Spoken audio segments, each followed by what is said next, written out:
안녕하세요. 아주 은혜로운 찬양을 감사합니다. 이 시간에 요절 말씀 4장 4절을 같이 한번 읽읍시다. 시작. 예수께서 대답하시되 기록된 바 사람이 떡으로만 살 것이 아니라 하였느니라.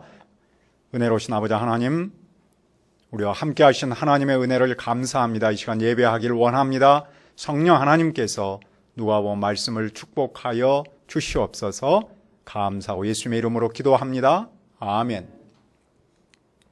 우리는 지난주 어떻게 살아야 하는가에 이어서 오늘은 사람은 무엇으로 사는가라는 묵직한 물음으로 시작합니다. 그 물음 앞에서 사람마다 나름대로 다 답을 할 수 있겠죠. 대답도 중요하지만 그대로 사는 모습은 더 중요합니다. 그런데 예수님은 그 묵직한 물음에 무엇이라고 대답하셨습니까? 또 그리고 어떻게 사셨습니까? 첫째, 사람이 떡으로만 살 것이 아니라 1절을 보십시오. 예수님께서 성령의 충만함을 입어 요단강에서 돌아오사 광야에서 40일 동안 성령에게 이끌리셔. 예수님은 요단강에서 세례를 받으시고 성령님이 가득하여 돌아왔습니다. 그리고 성령님은 그 예수님을 광야로 인도하셨습니다. 예수님은 광야에서 무엇을 하셨습니까? 2절은 말씀합니다. 마귀에게 시험을 받으시라. 이 모든 날에 아무것도 잡수시지 아니하시니 날수가 다함에 줄인지라.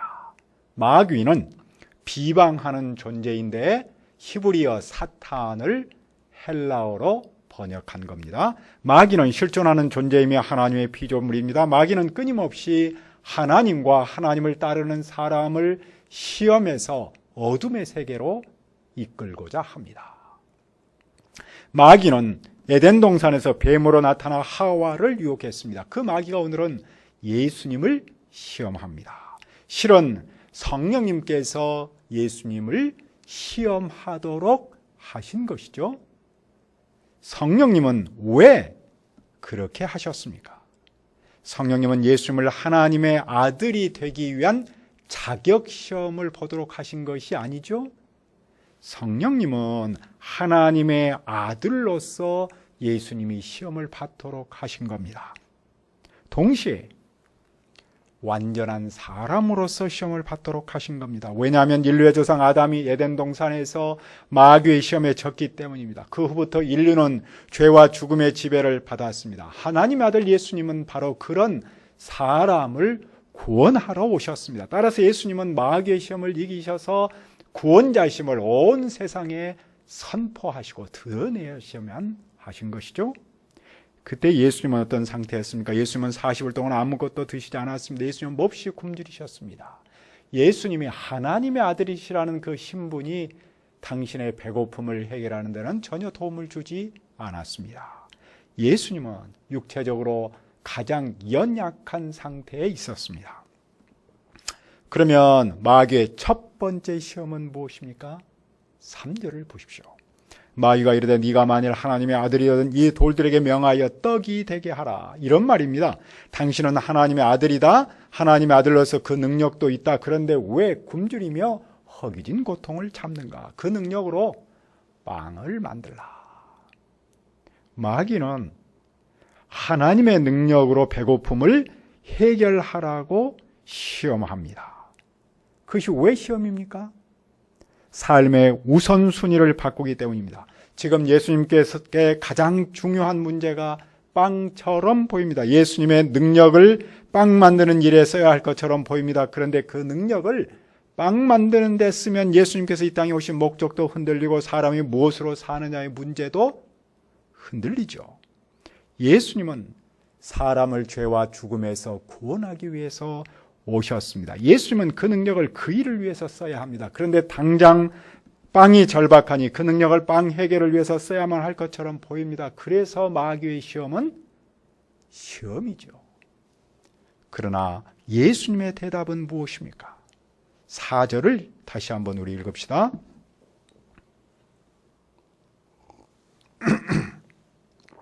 시작. 예수께서 대답하시되 기록된 바 사람이 떡으로만 살 것이 아니라 하였느니라. 떡은 당연히 빵이죠. 마귀는 사람이 빵으로만 사는 존재처럼 유혹했습니다. 하지만 예수님은 아니다. 사람이 빵으로만 살지 않는다라고 대답하셨습니다. 무슨 뜻입니까? 예수님께서 이 말씀을 갑자기 만든 그것이 아니라 이미 구약 성경에서 가르쳤던 내용입니다. 애굽에서 나왔던 이스라엘이 광야에서 살 때였습니다. 그들은 배가 고팠습니다. 애굽에서 먹었던 음식을 그리워했습니다. 하나님은 그들에게 해질 때는 고기를 먹게 하고 아침에는 만나를 주셨습니다.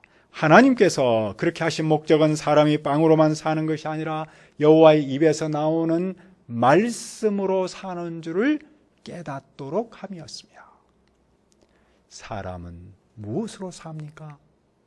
에덴 동산에서 아담과 하와는 하나님의 말씀을 들었습니다. 선악을 알게 하는 나무의 열매는 먹지 말라. 네가 먹는 날에는 반드시 죽으리라.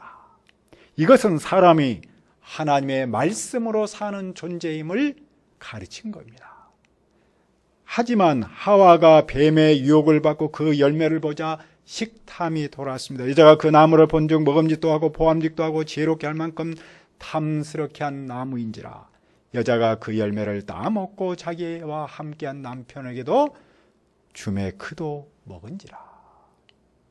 그때부터 사람은 빵만으로 사는 존재처럼 살았습니다. 이 말씀이 누가 공동체에 주는 의미는 무엇일까요? 그들은 빵을 최고의 가치로 여기는 로마 제국에서 말씀 중심으로 사는 일이 쉽지 않았습니다. 교회는 잘 먹고 잘 사는 사람을 보면서 상대적 빈곤감에 시달렸습니다. 이런 말이 있지 않습니까? 배고픔은 참아도 배 아픈 것은 참을 수 없다. 사실은 이 둘 다 삶의 현장에서는 큰 고통이 아닐 수 없습니다. 그런 고통은 오늘을 사는 우리에게도 만만하지 않습니다. 그래서 믿음의 길을 가는 우리도 삶의 현장에서 혼자말로 물을 수 있습니다. 우리는 무엇으로 사는가? 의식 있는 사람은 이렇게 말합니다. 배부른 돼지로 살기보다 배고픈 소크라테스로 살아야 한다. 그런데 현실에서는 배고픈 소크라테스가 아닌 배부른 돼지로 살기 쉽습니다. 그도 그럴 것이 돈은 단순한 화폐가 아니라 만몬, 즉 탐욕의 신으로 자리를 잡았기 때문이죠. 만몬은 자기를 섬기는 사람에게는 무한한 행복을 줄 것처럼 말하지 반대로 섬기지 않으면 불행을 줄 것처럼 말합니다. 실제로 자본주의 시대를 사는 우리에게 돈은 정말로 필요합니다. 그렇다고 해서 사람이 돈만으로 사는 존재는 아닙니다. 1918년 미국 사진작가 에릭 앤스톰은 제1차 세계대전으로 삶이 힘들 때 감사할 것이 많음을 표현하라고 은혜, 그레이스라는 작품, 사진 작품을 만들었습니다. 다른 이름으로는 그 작품을 찰스 윌든의 기도라고 하지요. 그 유명한 그림입니다. 두꺼운 성경책과 빵 한 조각과 스프 한 그릇이 있고 그 앞에서 기도하는 모습이죠. 사진에는 두꺼운 그 성경책이 상대적으로 빵에 비해서 훨씬 크게 보이죠. 그것이 에릭 앤스톰이라는 작가가 의도적으로 만든 작품이라는군요. 그 작품을 통해서 작가는 사람이 무엇으로 사는가에 대한 답을 준 것입니다. 예수님은 말씀하십니다. 사람이 빵으로만 살지 않는다. 우리의 생명의 뿌리는 빵이 아니라 하나님의 말씀이라는 겁니다. 에덴 동산에서 아담과 하와가 광야에서 이스라엘이 말씀보다 빵을 붙들었을 때 어떠했습니까? 그들은 빵도 잃고 하나님도 잃었습니다. 그러나 우리가 말씀을 먼저 붙들면 하나님께서 우리와 함께 하십니다. 그리고 빵을 주십니다. 사람에게 가장 소중한 절대 가치는 빵이 아니라 하나님의 말씀입니다. 둘째, 하나님만 섬기라. 마귀의 두 번째 시험은 무엇입니까? 5절과 6절을 보십시오. 마귀가 또 예수를 이끌고 올라가서 순식간에 천하만국을 보이며 이르되 이 모든 권위와 그 영광을 내가 내게 주리라. 이것은 내게 넘겨준 것이므로 내가 원하는 자에게 주노라. 마귀는 천하만국의 모든 권위와 그 영광을 자기 것인 양 말했습니다. 그리고 그것을 자기 마음대로 줄 수 있는 것처럼 말했습니다. 마귀의 주장은 어찌 보면 그럴듯해 보이고 또 어떻게 생각하면 완전 사기처럼 보입니다. 하지만 예수님은 세상을 소유한 사람이 누구인지를 두고 마귀와 논쟁하지 않습니다. 문제는 마귀가 제안한 조건입니다. 그 조건은 무엇입니까? 7절입니다. 그러므로 네가 만일 내게 절하면 다 내 것이 되리라. 마귀는 예수님이 지금 자기에게 절하면 모든 것을 준다는 겁니다. 그것이 왜 예수님께 시험일까요? 모든 권위와 영광을 얻는 방법에서 시험입니다. 예수님은 십자가에서 고난을 받고 죽으시고 다시 살아나심으로 모든 권위와 영광을 얻습니다. 그런데 마귀는 그 고난과 죽음을 생략하고 싶고 편한 길을 제시합니다. 물론 한 가지 함정은 있습니다. 마귀에게 절하는 것이죠. 그런데 그 길이 본래 가려고 했던 길과는 비교할 수 없을 정도로 쉽고 편해서 시험일 수 있습니다. 그러나 예수님의 대답은 무엇입니까? 8절을 읽읍시다. 시작. 예수께서 대답해 이르시되 기록된 바 주 너의 하나님께 경배하고 다만 그를 섬기라 하였느니라. 예수님은 아무리 좋은 것을 얻을지라도 아무리 쉽고 편한 길을 갈지라도 마귀를 섬길 수는 없습니다. 사실 마귀를 섬겨서 아무리 좋은 것을 얻었다고 칠지라도 그것이 정말로 좋은 것일까요? 그것은 가짜일 수 있고 허상일 수 있지 않겠습니까? 그러므로 예수님은 오직 하나님만을 섬겨야 함을 강조합니다. 그런데 예수님께서 하나님만을 섬긴다는 말은 무슨 말입니까? 그것은 곧 십자가의 길을 가신다는 뜻이죠. 당신의 목숨을 버려서 인류를 구원하고 세상을 구원하신다는 뜻입니다. 예수님은 하나님의 뜻을 이루기 위해서 당신의 목숨을 버리신다는 겁니다. 당시 공동체에 주는 의미는 무엇이겠습니까? 그들은 믿음의 길을 가느라 세상으로부터 참 많은 고난을 겪었습니다. 그들은 쉽고 편한 길을 가고 싶은 유혹 앞에 설 때가 얼마나 많았겠습니까? 하지만 마귀가 제시한 쉽고 편한 길에는 그만큼 위험도 컸다는 겁니다. 가장 큰 위험은 뭐니 해도 마귀를 섬기는 마귀의 종이 되어버리는 것이죠. 그러므로 비록 십자가의 길이지만 하나님만을 섬겨야 한다는 것이죠. 그 길을 통해 얻는 그것만이 진정으로 아름답고 가치가 있고 열매가 있다는 겁니다. 그 유명한 독일의 괴테가 쓴 파우스트가 있지 않습니까? 파우스트는 라틴어로 행운의 그런 뜻입니다. 해박한 파우스트는 세상 지식에 만족하지 못했습니다. 그는 악마 메피스토펠레스와 계약을 맺죠. 왜냐하면 메피스토펠레스가 아주 사람의 한계를 넘어선 금지된 지식을 갖고 있었는데 파우스트는 그런 지식을 좀 갖고 싶었습니다. 자신의 영혼을 담보로 악마와 계약을 맺지요. 악마는 파우스트에게 그런 넘치는 금지된 지식까지 다 주었습니다. 악마는 계약 기간 동안 파우스트의 욕심을 채워주었던 것이죠. 하지만 계약 기간이 끝나자 파우스트의 영혼을 소유해버렸고 파우스트는 영원한 저주를 받습니다. 그 소설은 마귀의 교활함과 그 교활함 앞에 묻어있는 인간의 연약함을 보여줍니다. 이런 이야기가 있습니다. 아프리카의 어느 원주민은 강을 건널 때 큰 돌덩이를 몸에 짊어지고 걷는데, 왜냐하면 그래야만 그 급류에 휩쓸리지 않기 때문에. 그래서 그 큰 돌은 오히려 짐이 아니라 사람의 생명을 지켜주는 힘이라는 것이죠. 지난번에 등산할 때 우리 영삼 목자님은 저와 비교할 때 큰 짐을 지고 올랐습니다. 그래서 왜 이렇게 참 뭘 그렇게 많이 가져왔나 했는데, 식사할 때 보니까 보온병에다가 따뜻한 물을 상당히 많이 가지고 왔습니다. 그 따뜻한 물이 우리 몇 사람의 속을 따뜻하게 해줬습니다. 그런 모습은 쉬운 길만을 가려는 세태에서 그 길이 어떠든지 하나님만을 섬기는 모습을 반영한 것이죠. 셋째, 하나님을 시험하지 말라. 마귀의 마지막 시험은 무엇입니까? 9절을 보십시오. 또 이끌고 예루살렘으로 가서 성전 꼭대기에 세우고 이르되 네가 만일 하나님의 아들이든 여기서 뛰어내리라. 마귀는 예수님과 함께 예루살렘 성전 꼭대기로 가서 여기서 뛰어내리라라고 시험합니다. 그러면서 마귀는 성경을 인용합니다. 하나님이 너를 위하여 그 사자들을 보내서 지켜주신다. 그들의 손으로 너를 받들어 내 발이 돌에 부딪히지 않게 하시리라. 마지막 시험 문제는 하나님의 사랑과 보호하심에 관한 문제입니다. 이것이 왜 시험입니까? 예수만 하나님의 아들로서 사역을 시작하실 때 하나님의 사랑과 보호하심을 확인하고 싶을 수 있기 때문입니다. 특별히 마귀가 성경을 인용해서 말하기 때문에, 성경에 기록됐기 때문에 그것을 정말로 한번 시험하고 싶은 마음이 들 수 있기 때문이죠. 그러나 예수님의 대답은 무엇입니까? 자, 12절도 우리 읽읍시다. 시작. 예수께서 대답하여 이르시되 주 너의 하나님을 시험하지 말라 하였느니라.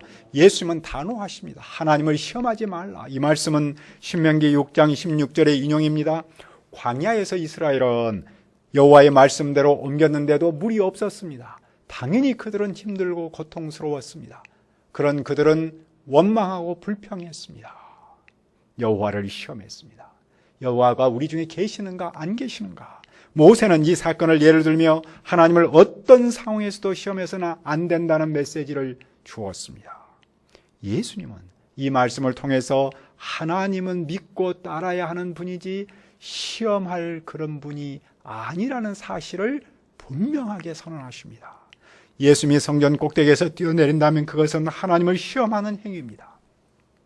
예수님은 뛰어내리지 않아도, 확인해 보지 않아도 하나님의 보호하심과 사랑을 전혀 믿어 의심하지 않습니다. 착한 아들, 딸은 엄마 아빠의 사랑과 보호를 시험하지 않습니다. 시험하는 순간 사랑도 깨지고 보호하심도 깨지고 모든 관계성이 깨지지 않습니까? 어떤 상황에서도 그냥 믿습니다. 아들, 딸이 엄마 아빠의 사랑과 보호를 믿듯이 하나님의 아들, 딸도 아버지 하나님의 사랑과 보호하심을 믿고 따를 뿐입니다. 마귀는 이렇게 예수님을 시험한 후에 무엇을 했습니까? 13절로 말씀합니다. 마귀가 모든 시험을 다한 후에 얼마 동안 떠나니라. 마귀가 예수님을 완전히 떠난 것은 아닙니다. 마귀는 예수님의 생애 동안 또 예수님께서 십자가에서 죽으시는 그 순간까지 시험했습니다. 하지만 예수님은 오늘의 시험은 물론이고 모든 시험을 다 이기십니다. 시험을 이기신 예수님이 우리에게는 어떤 분입니까? 예수님의 시험은 에덴 동산에서 아담이 시험받은 것과 광야에서 이스라엘이 시험받은 것에 대한 반영입니다. 그 두 시험에서는 모두 마귀가 이겼습니다. 하지만 오늘의 시험과 모든 시험을 이기신 예수님은 우리를 구원하러 오신 구원자이십니다. 우리는 우리 앞에 있는 시험을 스스로 이기지 못합니다. 시험을 이기신 예수님을 믿음으로만 이깁니다. 1885년 러시아의 톨스토이가 있죠. 그 사람은 사람은 무엇으로 사는가와 다른 이야기들, 러시아 말로 썼는데 영어로는 이렇게 번역했어요. One man live by and other tales. 말 그대로입니다. 그런데 그 책에서 특별히 사람은 무엇으로 사는가, One man live by, 그것만 따로 빼오는 이야기가 있습니다. 구두를 수리하는 시몬이라는 주인공이 등장하는데 하나님한테 벌을 받고 세상에 온 천사 미하일을 돌봅니다. 미하일은 하나님의 말씀대로 하지 않아서 벌을 받기 위해 세상으로 왔습니다. 그때 하나님께서 미하일에게 3가지 질문을 주고 그것을 답을 찾으면 돌아와라 그랬습니다. 첫 번째, 사람의 마음에는 무엇이 있는가?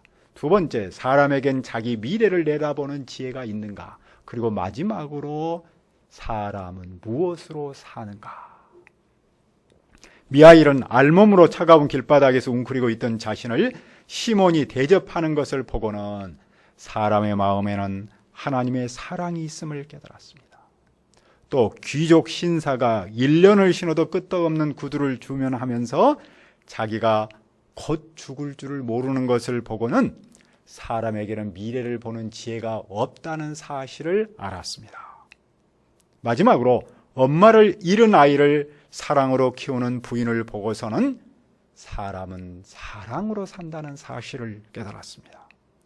톨스토이는 사람이 무엇으로 사는가라는 질문에 사랑으로 산다라고 답을 한 겁니다. 그 사랑은 어디에서 옵니까? 사람이 빵으로만 살지 않고 하나님의 말씀으로 산다는 사실을 아는 데서 오는 거겠죠.